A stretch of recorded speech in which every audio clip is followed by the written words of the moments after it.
শেখ আব্দুল কাদের জিলানী রাদিয়াল্লাহু তাআলা আনহু, আমরা যখন বলি না রাদিয়াল্লাহু তাআলা আনহু, কেন বলি রাদিয়াল্লাহু তাআলা আনহু? কোরআনে পাকের মধ্যে এসেছে প্রত্যেক ইমাম খতিব যখন জুমার খুতবা পড়েন তখন কি বলেন? রাদিয়াল্লাহু আনিস সাহাবাতে ওয়াত তাবিঈন ওয়াল্লাযীনা তাবাউহুম বিইহসানিন ইলা ইয়াউমিদ্দিন। আল্লাহ রাব্বুল আলামিন সন্তুষ্ট হোক সাহাবায়ে কেরামের উপর, তাবিঈন, তাবিউত তাবিঈন এবং কিয়ামত পর্যন্ত ওই বুজুর্গানে দিন যারা তাদের নকশে কদমের উপর চলে, নকশে কদমের উপর চলে, এদের উপরও আল্লাহ সন্তুষ্ট। তবে কোরআন শরীফের মধ্যে আল্লাহ বলছেন পূর্ববর্তীতে এর সংখ্যা অনেক বেশি ছিল, পরবর্তীতে সংখ্যা অনেক কম। আল্লাহ তাদের উপর সন্তুষ্ট, তারা আল্লাহর উপর সন্তুষ্ট। এবং আমার আল্লাহ কোরআন শরীফের আরো অসংখ্য আয়াত আল্লাহ তাদেরকে আহলুজ জিকির বলেছেন, আহলুজ জিকির বলেছেন। তাদের সিনা ভিতরে আল্লাহ নূর দান করেছেন বলেছেন কোরআনে পাকের মধ্যে। সেই হিসাবে কেউ যদি মনে করে আমি রাদিয়াল্লাহু তাআলা আনহু না বলে রাহমাতুল্লাহ আলাইহি বলবো, তো আমরা তো বিনয়ের সাথে জিজ্ঞাসা করতে পারবো তাবেঈনদের পরে আপনার লিস্টিতে কার কার নাম আছে যাদেরকে আপনারা রাদিয়াল্লাহু তাআলা আনহু বলতে পারবেন।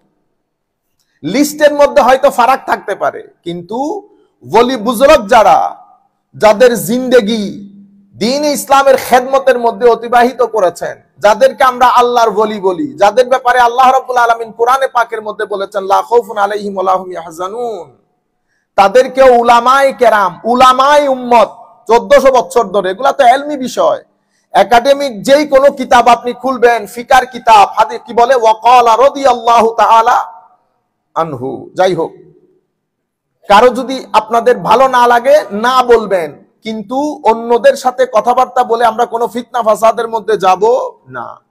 সম্মানিত উপস্থিতি, শেখ আব্দুল কাদের জিলানী রাদিয়াল্লাহু তাআলা আনহু উনি যখন বাগদাদ শরীফে চলে আসেন, আপনারা জানেন সত্য কথা বলার কারণে ডাকাত দল ইসলাম কবুল করছে। আসলে এটা এভাবেই প্রচলিত, কিন্তু ডাকাত দল যারা ডাকাতি করতে গেছে তারা কি তাদের জীবনে সত্য কথা বলতে শুনে নাই? তারা কি জীবনে কোনোদিন সত্য দেখে নাই? আচ্ছা, সত্য কথা বললে ডাকাত দল কি তওবা করে ফেলবে? ঘটনা আসলে সেটা না। আমি এখনো মনে আছে আমার উস্তাদ যখন পড়াচ্ছিল এই কথাটা, তখন আমি বলছিলাম হুজুর আমি এই বিষয়ের সাথে একমত না। কেন? এই কারণ, সত্য কথা ডাকাত দল কি আর জীবনে শুনে নাই? আর সত্য কথা বললে কি তওবা যদি হয়ে যায়, তাহলে তো আমরা সর্বদা সত্য কথা বললে লাখ মানুষ তওবা করে ফেলতো। ঘটনা সেটা না। ঘটনা হচ্ছে যিনি সত্য কথা বলছেন উনি আমি আর আপনার মতো না। ওনার চোখের দেখার তাসির আছে, ওনার সোহবতের একটা দাম আছে, ওনার সোহবতের একটা রিফ্লেকশন আছে, ওনার সোহবতেরও একটা তাসির আছে। উনি আলে বাইতে রাসূল ছিলেন, মায়ের দিক থেকে বাবার দিক থেকে দেখতে অসম্ভব নুরানি ছিলেন। সাদা কাপড়ের নুরানি চেহারার লোক যখন ডাকাত দেখে, সেই দেখে প্রথমে দেখে পাগল হয়ে যায়, ইন্না লিল্লাহি, এটা কি ধরনের লোক, এটা কে? তখন উনি তো সামনে আসতেছিলেন না, ভয় পেয়ে যাচ্ছিলেন।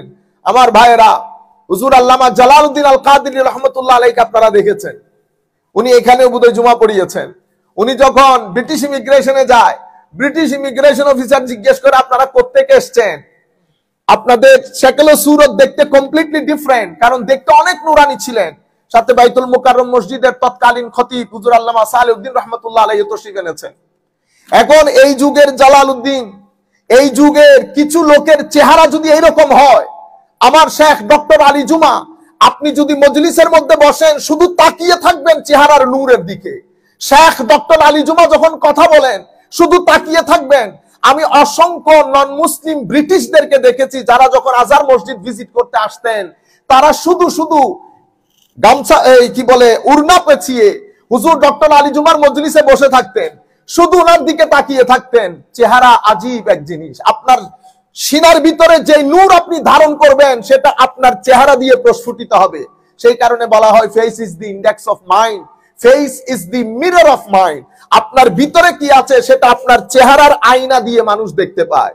এখন আপনি এই সৌন্দর্য এক পাশে, তদানীন্তন যুগে শেখ আব্দুল কাদের জিলানী রাদিয়াল্লাহু তাআলা আনহু, যার মা বাবা ফুফু খালা খালু নানা নানি সবাই যুগের মস্ত বড় বুজুর্গানে দিন ছিলেন। মায়ের দিক থেকে বাবার দিক থেকে নজিবুত তারাফাইন ছিলেন আলে বাইত রাসূল।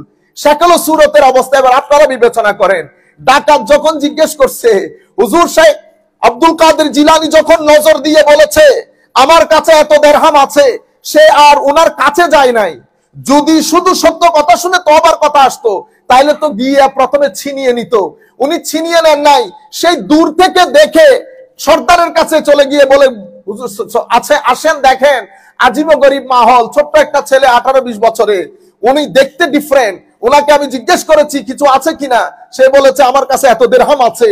যখন সর্দার ডাকাত দলবল নিয়ে আসতেছিলেন, শেখ আব্দুল কাদের জিলানী যখন নজর দিয়েছেন, এই কথা আমার নবী হাদিসে পাকের মধ্যে বলেছেন, ইত্তাকু মিন ফিরাসাতিল মুমিন, মুমিনের ফেরাসত থেকে, মুমিনের দূরদৃষ্টি থেকে বেঁচে থাকো। ফা ইন্নাহু ইয়ানজুরু বিনুরিল্লাহি আযজা ওয়া জাল, তারা আল্লাহর নূর দিয়ে মানুষের দিকে দৃষ্টি দান করেন। ডাকাত দল কাছে আসতে আসতে যা গলার গলে গেছে, এখান থেকে তওবার শুরু, এখান থেকে উনার খেদমতের শুরু। মাদ্রাসা নিজামিয়া গেলেন, মাদ্রাসা নিজামিয়ার মধ্যে উনি, মাদ্রাসা নিজামিয়া তদানীন্তন যুগের হার্ভার্ড ইউনিভার্সিটি, বিকজ বাগদাদ এই সমস্ত জায়গাটা সেন্টার অফ সিভিলাইজেশন ছিল। সেন্টার অফ সিভিলাইজেশন হওয়ার কারণে মাদ্রাসা নিজামিয়া এটা পৃথিবী বিখ্যাত একটা সিটিং অফ নলেজ ছিল।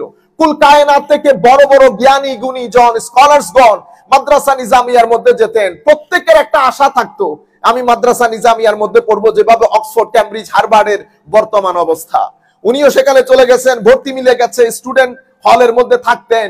কিন্তু না, যেই টাকাটা মাসের খরচের জন্য দিতেন, টাকা আসার দের উনি এই টাকাটা গরিব ছাত্রদের মধ্যে বন্টন করে দিতেন। শেষ পর্যন্ত হোস্টেল থেকে বের করে দেওয়া হয়, কারণ টাকা দিতে পারতেছিলেন না। বনে জঙ্গলে থেকে গাছের পাতা খেয়ে নিরবিচ্ছিন্ন ভাবে এলমে দ্বীন অর্জন করেছেন।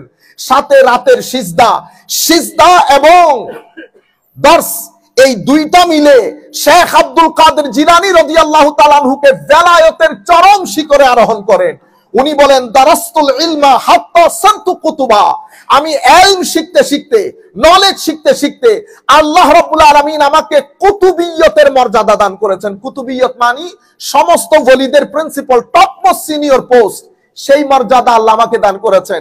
এর পরবর্তীতে যখন, অনেক লম্বা কথা, উনি যখন দর্স দেওয়ার সময় হয়েছে, তখন উনি, কারণ উনি তো ইরানের লোক, ভালো করে আরবি বলতে পারে না, যেভাবে আমরা ভালো করে ইংরেজি বলতে পারি না, নন ইংলিশ হওয়ার কারণে এখন উনি বক্তব্য দিতে আসেন না নেটিভ স্পিকারের সামনে। স্বপ্নে দেখেন আমার নবী সাল্লাল্লাহু আলাইহি ওয়াসাল্লাম বলছেন, মুহিউদ্দিন, তাকরীর শুরু করো, মানুষকে দ্বীনের পথে আহ্বান করো। তখন আপনারা জানেন মুসলমান দুনিয়া দুই ধরনের সমস্যা ফেস করতেছিলেন।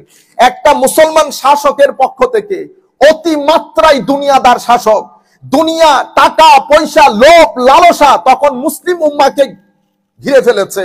মুসলিম শাসন পতনের পথে, ফলিং ডাউন শুরু হয়ে গেছে। এদিকে নন মুসলিমদের, এদিকে গ্রিক ফিলোসফি এবং বিভিন্ন ধরনের প্রচার প্রচারণা, সব দিক মিলিয়ে একটা দারুণ খেদমত, যেটা রুহানি খেদমত হবে, সেই খেদমতের প্রয়োজন ছিল। হুজুর শেখ মুহিউদ্দিন আব্দুল কাদের জিলানী স্বপ্নের মধ্যে বলেন, হুজুর আমি তো নেটিভ স্পিকার না। তখন আমার নবী সাল্লাল্লাহু আলাইহি ওয়াসাল্লাম 7 বার আমার নবীর নুরানি থুতু মুবারক, যেটা আবু হুরায়রা রাদিয়াল্লাহু তাআলা আনহুকে আল্লাহ রাসূল দান করেছেন। যখন হযরত আবু হুরায়রা বলতেছেন, ইয়া রাসূলুল্লাহ, যা কিছু শিখি বেশিরভাগ জিনিস ভুলে যায়, ইয়া রাসূলুল্লাহ কি করা যায়? আমার নবী বলছেন, আবু হুরায়রা চাদর বিছিয়ে দাও। আবু হুরায়রা গায়ের চাদর বিছিয়ে দিলেন। আমার নবী থুতু মুবারক দিলেন, আবু হুরায়রা সেটা নিয়ে বুকের মাঝে লাগালেন। হাদিসে পাকের মধ্যে এসেছে, সেই দেরি থেকে হযরত আবু হুরায়রা বলছেন, যা কিছু আমার নবীর কাছ থেকে শুনেছি একটা শব্দ আমি ভুলে যাই নাই। সেই কারণে পরে ইসলাম গ্রহণ করার পরেও হাদিস বর্ণনার ক্ষেত্রে সবচেয়ে বেশি সংখ্যক হাদিস হযরতে আবু হুরায়রা রাদিয়াল্লাহু তাআলা আনহুর। এই থুতু মুবারক হুজুর শেখ আব্দুল কাদের জিলানী রাদিয়াল্লাহু তাআলা আনহুকে আমার নবী দান করেছেন। এর পরের দিন হযরত আলী কাররামাল্লাহু ওয়াজহাহুল কারীম, যাকে আমার নবী বলেছেন, আনা মাদিনাতুল ইলম, I am the city of knowledge, wa aliyun babuha, and Ali karramallahu wajhahul karim is the door of that city of knowledge. হযরত আলী রাদিয়াল্লাহু তাআলা আনহুকে স্বপ্ন দেখলেন। হযরত আলী 6 বার ওনার মুখে থুতু দিলেন। হুজুর বলছেন, হুজুর 7 বার দিবেন না? কোনা আমার নবী 7 বার দিয়েছেন, আমিও 7 বার দিলে আদবের খেলাফ হবে। সেই তারিখ থেকে, তারপরের দিন থেকে উনি তাকরীর শুরু করলেন। তাকরীর বলতে দার্স, আমাদের মতো না কিতাবপত্র খুলে দার্স দেওয়া। 10 জন 20 জন স্টুডেন্ট আসতে আসতে কারা আসে? সময়ের মুহাদ্দিস, মুফতি, মুফাসসির, বড় বড় আইনবিদ, বড় বড় ভাষাবিদ। আস্তে আস্তে দেখতে না দেখতে কিছু মাসের মধ্যে প্রত্যেক বর্ণনাকারী শেখ ইবনে হাজার আসকালানী রাদিয়াল্লাহু তাআলা আনহুর মতো ব্যক্তি সহ সবাই বলছেন সেই যুগে শেখ আব্দুল কাদেরের সিটিং অফ নলেজের মতো এত বড় মাজমা পৃথিবীতে আর কোথাও ছিল না। এক মাজমার মধ্যে 70,000 লোক বসতেন এবং বলা হচ্ছে প্রথম কাতারের লোক যেভাবে শুনতেন শেষ কাতারের লোকও ঠিক সেভাবে শুনতেন। এখানে ইবনে জৌজির মতো যুগের শ্রেষ্ঠ মুহাদ্দিস হুজুর শেখ আব্দুল কাদের জিলানী রাদিয়াল্লাহু তাআলা আনহুর মজলিসে বসেছেন। এভাবে মসজিদ চলতে লাগলো। সপ্তাহে 3 দিন পড়াতেন, সপ্তাহে 3 দিন পড়াতেন। এখানে হাদিস পড়াতেন, ফিকহ, তাফসীর, ইসলামিক ক্লাসিক্যাল সায়েন্সের সমস্ত সাবজেক্ট। অসংখ্য বড় বড় আলেম মাঝে মধ্যে এসে ওনার এলম চেক করতেন। মানুষের কাছে যখন শুনতেন, আমাদের সবার মধ্যে আছে হুজুর কি জানে, হুজুর কি জানে। তো মজলিসের মধ্যে যখন বসে পেশ খায়া যায় তখন বলে না হুজুর অনেক জানে, হুজুর অনেক।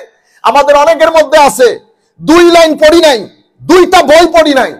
এটা আমরাও করি অনেক সময়। বক্তারা বড় বড় আলেম পায়জামা ডিলা ধরেন, আপনাদের সিলেটের মুহাদ্দিস হাবিবুর রহমানকে আপনারা অনেকে চিনেন।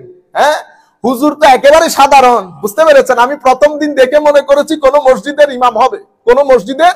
আমি নামে চিনতাম ওনাকে। এখন হুজুর এক কোনায় বসে আছে, সামনে আসতে বললে আসে না, সামনে আসতে বললে হায় হায় কি এক জমানা, কি এক জমানা, কি ইলম। সামনে বসে না, হুজুর এইখানে আসেন না, এখানে বসবেন। আমি ঠিক আছে বাবা, আমি ঠিক আছে। আমরা হলে যদি সামনে না বসাইতেন তাহলে আমি মসজিদ ছেড়ে চলে যাইতাম। আমার প্রটোকলের খেলাফ হয়েছে। কি ইলম, কি নূর, কি তাকওয়া। আমাকে একজনে বলছে হুজুর মুহাদ্দিস হাবিবুর রহমান বলতেছেন না আপনি? উনি মুহাদ্দিস হাবিবুর রহমান। ইন্না লিল্লাহ ইন্না লিল্লাহ। আমি আল্লাহর দরবারে দোয়া করেছি, আল্লাহ এলমও সেরকম দান করো, হেলমও সেরকম দান করো, যেন লাখ সমুদ্র গিলে খেয়ে হজম করে ফেলতে পারি। মানুষ যেন না বুঝে মাওলা কি ধরনের এলম আপনি আমার সিনার ভিতরে দান করেছেন এই মুহাদ্দিস হাবিবুর রহমানের মতো। আপনারা বুঝতে পেরেছেন? এলম একটা পর্যায়ে চলে যায়, এলম একটা পর্যায়ে মুহাদ্দিস হাবিবুর রহমানের যদি এই অবস্থা হয়, মুহাদ্দিস হাবিবুর রহমানের এই অবস্থা হয়, তখন আমরা কি বলি?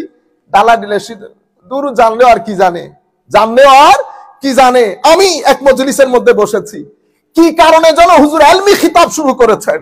আমাদের এখানে বক্তব্য আমরা 2 ধরনের দেই, একটা সাধারণ মজলিসের বক্তব্য আর একটা উলামায়ে কেরামের মজলিসের বক্তব্য। উলামায়ে কেরামের মজলিসের বক্তব্য সেটা বড় একাডেমিক হয়।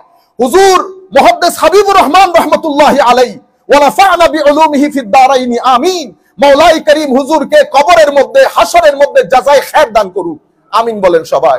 উনি কি কারণে, আমি যতটুকু বুঝতে পেরেছি, হয় মজলিসের কোন মৌলভী ভিতরে ভিতরে ধারণ করেছেন, দূর এগুলা ডালা ডিলা মৌলভী, এগুলা কি জানে। হয়তো কেউ মাথার ভিতরে এটা এনেছেন, ইলমি খিতাব শুরু করেছেন। এত রহস্যময়, এত সিররুল আসরার। আমাদের পুরানো যুগের আলেমদের কথা বলার একটা ঢং ছিল না, সেই ঢঙে সেই রঙে ইলমে হাদিসের উপর এমন এমন কথা বলেছেন। আপনি যদি বলেন হুজুর কোন কিতাব থেকে বলতেছেন বলেন, আলেমরাই কথা বলে না, এগুলাকে ইলম বলে, এগুলা আপনার এক্সপেরিয়েন্স। কিন্তু আমাদের মতো মৌলভী বা সাধারণ 2টা কিতাব পড়া, বাংলাতে 2টা বই পড়েছেন, 3টা বই পড়েছেন, হুজুর ভুল করেছে, ভুল ধরেছেন, এগুলা বেয়াদবি। এগুলা কি বেয়াদবি?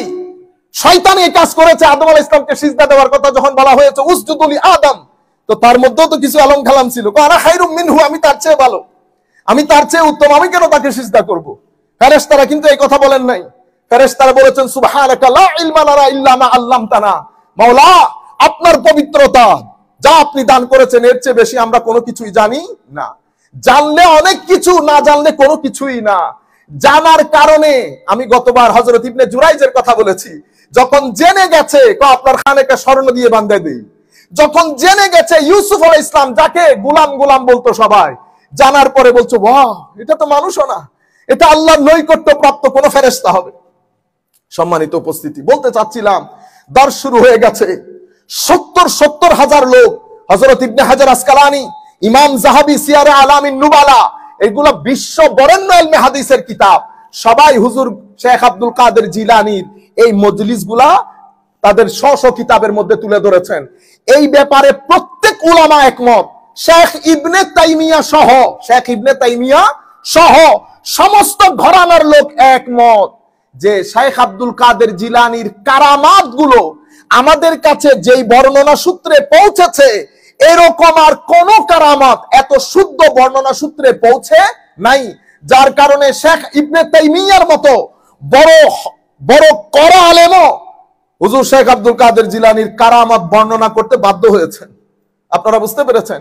70,000 লোক বসা, বছরে 3,000 ছাত্র ওনার মজলিস থেকে বের হতেন, ওনার মাদ্রাসা থেকে। কয় হাজার? 3,000 স্টুডেন্ট। পুরা বাংলাদেশ মিলে আলিয়া মাদ্রাসা থেকে বছরে 4,000 স্টুডেন্ট আমরা বের করতে পারি না। সেই জায়গায় শেখ আব্দুল কাদের জিলানী রাদিয়াল্লাহু তাআলা আনহুর মজলিস থেকে বছরে 3,000 স্টুডেন্ট বের হতেন। এখন আর একটা গুরুত্বপূর্ণ আপনাদেরকে ইনফরমেশন দেই। হযরতে শেখ সালাউদ্দিন আইয়ুবী রাহমাতুল্লাহি আলাইহি যেই সৈন্যদল নিয়ে কুদস আক্রমণ করেছিলেন, অতঃপর কুদস দখল করেছিলেন, সেই সৈন্যের মধ্যে মেজরিটি স্টুডেন্ট হুজুর শেখ আব্দুল কাদের জিলানীর মজলিসের মাদ্রাসার ছাত্র এবং ফেজ প্রাপ্ত। সেই কারণে আমি বলি, শেখ সালাউদ্দিন আইয়ুবী তালোয়ারের জোরের চেয়ে সিনার জোর বেশি ব্যবহার করেছেন। সিনার জোর বেশি ব্যবহার করেছেন, নতুবা এত সহজ ছিল না মসজিদে কুদসকে দ্বিতীয়বার পুনরুদ্ধার করা। সেই জায়গার মধ্যে শেখ সালাউদ্দিন আইয়ুবীর যিনি চিফ অ্যাডভাইজার ছিলেন, চিফ শেখ মাকদেসি রহমতুল্লাহি আলাইহি, উনি শেখ আব্দুল কাদের জিলানীর একেবারে শেষ বয়সের খলিফা। শেখ আব্দুল গনি মাকদেসি রহমতুল্লাহ চাচত ভাই, দুইজনই শেখ আব্দুল কাদের জিলানীর শেষ বয়সের ছাত্র। যা ইনকাম হতো ছাত্রদের জন্য মজলিসের মধ্যে, ছাত্রদের হোস্টেলের মধ্যে ব্যয় করে দিতেন।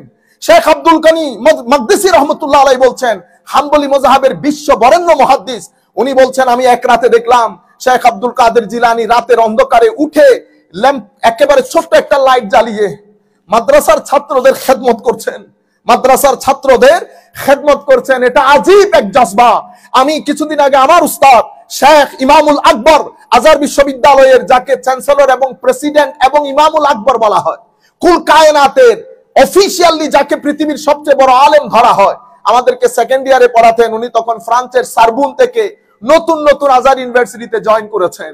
ওনাকে জিজ্ঞেস করা হয়েছে, হুজুর আপনার শেষ বয়সের আশা কি? হায় হায়, আমার ইচ্ছা হচ্ছে আমার গ্রামে গিয়ে ছাত্রদেরকে কোরআন শরীফ পড়ানো, এবং আমি চাইবো আমার কোরআন শরীফ পড়াতে পড়াতে যেন আল্লাহ আমাকে খাতমা বিল খের করেন।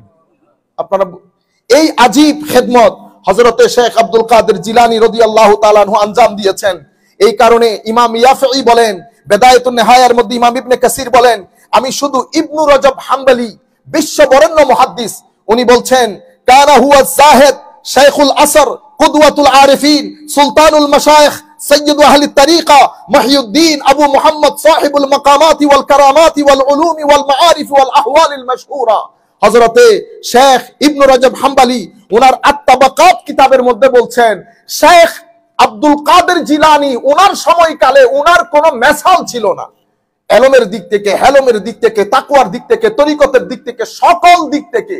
কিন্তু আনফরচুনেটলি এটা হয় বিনদেশী লোকের ষড়যন্ত্র এবং আমাদের মতো লোকের রং প্রেজেন্টেশনের কারণে এত বড় একটা এলমি খাজিনা থেকে আমরা অনেক মানুষ বঞ্চিত। আমরা শেখ আব্দুল কাদের জিলানী শুনলে পাশেও যেতে চাই না। আমি আপনাদেরকে বলি, উনি উনার কিতাব থেকে উনার তরিকা জানেন, আমাদের ম্যাক্সিমাম লোক জানেও না। হুজুর গৌসুল আজম যখন মুরিদ বলেছেন, মুরিদ কাকে বলেছেন বুঝতে পেরেছেন? যেমন ওনাকে আমাদের শিবহুল কারাতিল হিন্দিয়ার মধ্যে গৌসুল আজম বলা হয়। আমাদের অনেক ভাই ডিসএগ্রিমেন্ট থাকতে পারে, কিন্তু আপনি যদি গৌসুল আজম শব্দটাকে শিরক পর্যন্ত নিয়ে যান, তো এত বড় বড় স্কলার যে শব্দটা ব্যবহার করেছেন না জেনে ব্যবহার করেছেন। তো আমি একজনকে বলেছি, গৌসুল আজম, আল গৌস মানি সাহায্যকারী, আজম মানি বড়, বড় সাহায্যকারী। বড় সাহায্যকারী মানে দ্বীনের বড় সাহায্যকারী। আপনি আল্লাহকে কেন নিয়ে আসছেন? আল্লাহ তো আল্লাহই, আল্লাহ তো সবার স্রষ্টা। যদি এই শব্দগুলোর মাধ্যমে শিরক হয়, তো আপনি হযরতে আবু বকর সিদ্দিককে কি বলেন? সিদ্দিকে আকবর বলেন না? সিদ্দিক মানি সত্যবাদী, আকবর মানি সবচেয়ে বড়। তো সিদ্দিকে আকবর মানি দ্য গ্রেটেস্ট ট্রুথফুল। তো গ্রেটেস্ট ট্রুথফুল কে কোরআনে পাকের ভাষায় ওয়ামান আসদাকু মিনাল্লাহি কিলা, সবচেয়ে বড় সত্যবাদী হচ্ছেন আল্লাহ। তো আবু বকর সিদ্দিককে সিদ্দিক আকবর বললে শিরক হয়ে যাবে? না না না না। আমরা দুনিয়ার পার্সপেক্টিভে আমরা বলি, আমরা ফারুক হযরত ওমর রাদিয়াল্লাহু তাআলা আনহুকে কি বলি? ফারুকে বলেন, ফারুকে আযম, সবচেয়ে হক বাতিলের মাঝে ফারাক সৃষ্টিকারী। তো হক বাতিলের মাঝে সবচেয়ে বড় ফারাক সৃষ্টিকারী আমার আল্লাহ। কিন্তু আমরা ফারুকে আজম বলি, উসমানকে কি বলি? গনি। গনিকে গনি তো আল্লাহু হুয়াল গনি ওয়া আনতুমুল ফুকারা, তোমরা সবাই ফকির, গনি শুধু আল্লাহ। কিন্তু আমরা উসমানকে কথাই কথাই উসমানে গনি বলি, শিরক হবে না? এটা তো মেটাফরিক্যালি আমরা আমাদের পার্সপেক্টিভ থেকে বলি। আপনারা বুঝতে পেরেছেন? এই ধরনের এক্সাম্পল অনেক। যাই হোক, my dear brothers, specially and youth, the concept of tazkiyah in Islam, the philosophy of tazkiyah in Islam, it is really, really important for us, especially for the parents, to teach our kids. We always teach, we teach how to do wudu, how to pray, how to recite the Holy Quran. We have to do it. This is as compulsory, as important as drinking water, no doubt. But the main concept, the main philosophy that is important, significant, incumbent, compulsory, necessary for us to teach our children the philosophy of purification of heart, purification of soul to our future generation, to our new generation. They will have to understand what is the philosophy of tazkiyah, what is the position of tazkiyah in our Islam, in our Islamic classical science and in Islamic Sharia. My dear brothers, I have designed it only for the youth of this country so that they can understand it very easily. We have to teach our kids, we have to teach our children that we are combination of body and soul. We have two devices in our existence. One is our physical existence, one is our inner existence. This is our soul. If we want to have a balanced life, healthy life, systematic life, then we have to give importance, we have to look after both device of our existence. Unfortunately, this is the materialistic time. We always give emphasis, importance to our physical aspect, to our physical dimension, ignoring, disregarding, avoiding our spiritual dimension. As a result of this, we are suffering from many diseases such as depression, mental illness, and many other diseases. We have no solution for it. Our children are suffering. Our children are committing suicide. Our children are behaving in a very, very unnatural, which is, you can say, like a machine. They are not naturally behaving because we are disregarding their soul. Why Allah subhanahu wa ta'ala, when he sent prophet, messengers, gave them 4 main responsibilities: recitation, purification, and education. Purification, Allah subhanahu wa ta'ala has given not many importance on it. So what is purification? My dear brothers, in this world, Allah subhanahu wa ta'ala in Surah Ash-Shams, you see what Allah subhanahu wa ta'ala said? وَالشَّمْسِ وَدُحَاهَا. 2 qasam. Allah subhanahu wa ta'ala in this verse, 2 qasam. وَالْقَمَرِ إِذَا طَلَاهَا. 3 qasam. Allah subhanahu wa ta'ala taking oath and doing qasam, swearing by the day, by the shams, by the moon, by the night. وَالنَّهَارِ إِذَا جَلَّاهَا, again. وَاللَّيْلِ إِذَا يَغْشَاهَا, another swear. وَالسَّمَاءِ وَمَا بَنَاهَا وَالْأَرْضِ وَمَا طَحَاهَا وَنَفْسِ وَمَا سَوَّاهَا. Up till this, Allah subhanahu wa ta'ala swearing by many of the signs of his creation, like the sun, like the day, like the moon, like the night. Then finally he was saying, فَأَلْهَمَهَا فُجُورَهَا وَتَقْوَاهَا. I have put fujur, good and bad, in your heart, in your soul. قَدْ أَفْلَحَ مَنْ زَكَّاهَا.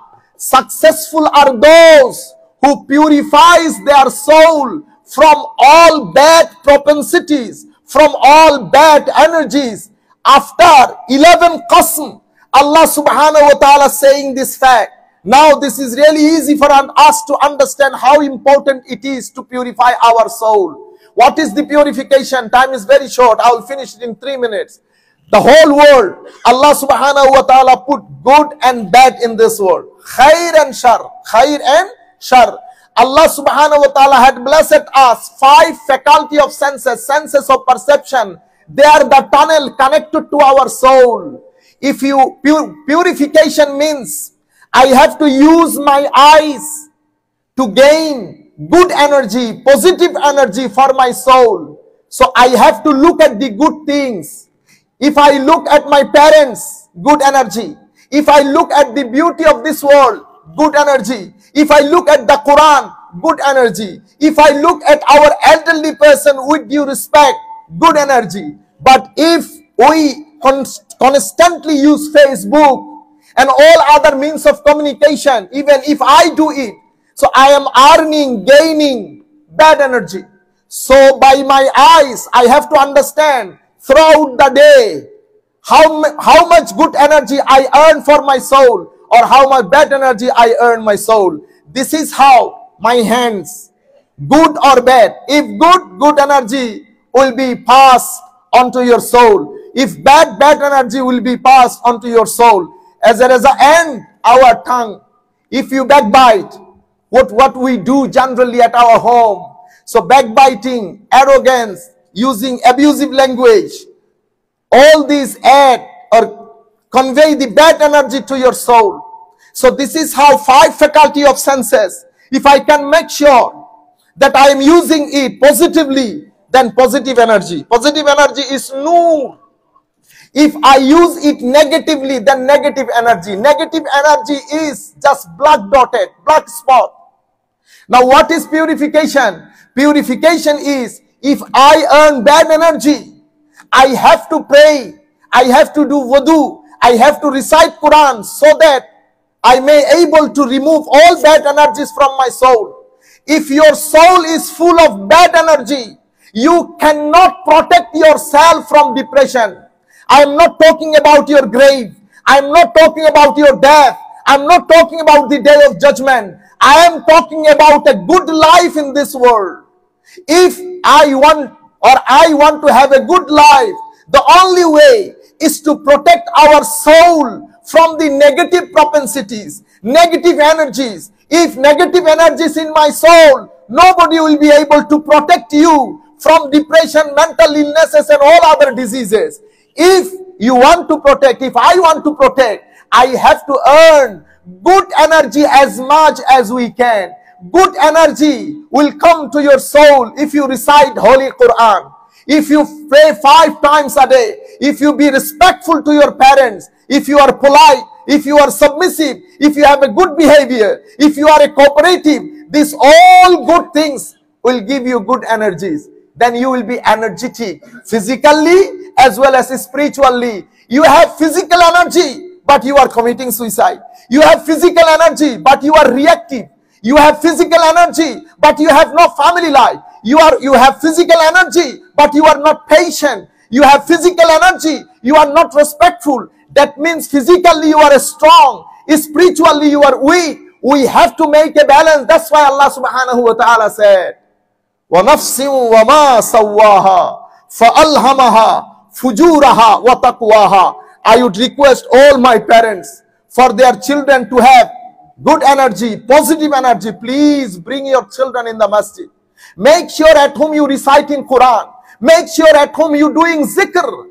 Mindfulness is very important.